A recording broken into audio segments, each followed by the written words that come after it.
Akeetalo k'abasawo bano kalaga bye bayitamu nga balongoosa omuntu. Bano tubasanze balina gwe balongoosa era batutegeezezza nti okuva ku ssaawa 2 ez'okumakya bali mu sweta nga ne we tuviiriddeyo ku ssaawa 9 nga tebannamaliriza.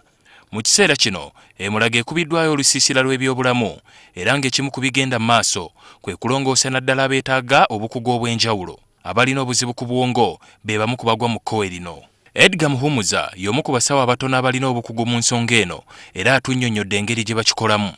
Waliwo ekibika ku bwongo kye tuyita ddwaliro n'okigula then access n'okola ky'okola then bw'oba omaze nga omaze okuziisa omusaayi obutatonya then n'oddamu n'ogala in layers ng'omaze kudda kuzaako ebigumba. Kyokka ekyenjawulo ku luno ekigenda okubeera e Mulago kwe kulongoosa abantu obwongo nga batemya. Eno y'emu ku nkola y'ekisawo kati eyomulembe naddala eri abalina ebizimba ku bwongo. Muhumuza agamba nti kino wabula kyetaagisa obwegendereza obw'enjawulo naddala omulwadde bw'aba ayogerageranya n'abasawo. The person alina okubeera ng'asobola kukooperatinga kugendera naawe kuba ojja kumugamba oli otya wanika omukono tamuza akagalo kano awulidde. Fraser Dragua okuva mu disitulikiti ya Arua tumusanze amaze okulongoosebwa ekizimba ku bwongo.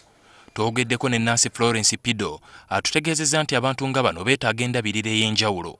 Operation gye baafunye y'amaanyi nnyo, amaze ebbanga ddene nnyo mu theatre, kiba kyetaagisa ne tubalabirira obulungi. Yeyo si ya mubiru okuva Entebbe naye Magombe yasimbyeyo kitooke oluvannyuma lw'okumuggyamu ekizimba ku bwongo ekyenkana kumpi n'ekikonde. Embeera era ng'omuntu alina ekiwundu ali ku treatment naye sirina kizibu. Abasawo bano ab'e Mulago bayambibwako abavudde mu ggwanga lya Buyindi. Abasawo batutegeezezza nti bannayuganda abamu balina ebizimba ku bwongo wabula nga tebakimanyi olw'obubonero obuteeyoleka okuggyako omuntu ng'agenze mu sikaani. Ekyettabbu kwe kuba nti n'abasawo abalongoosa ebizimba bino batono ddala era nga tebasukka 10 mu ggwanga nga ku ddwaliro ekkulu e Mulago waliyo 6 bokka. Omuntu okugenda ebweru w'eggwanga okulongoosebwa weetaaga ekitono nnyo $, za Amerika nga 6 bwe bukadde obuli 21 bangi ze batasobola. Ali Mivule, NTV Akawungezi.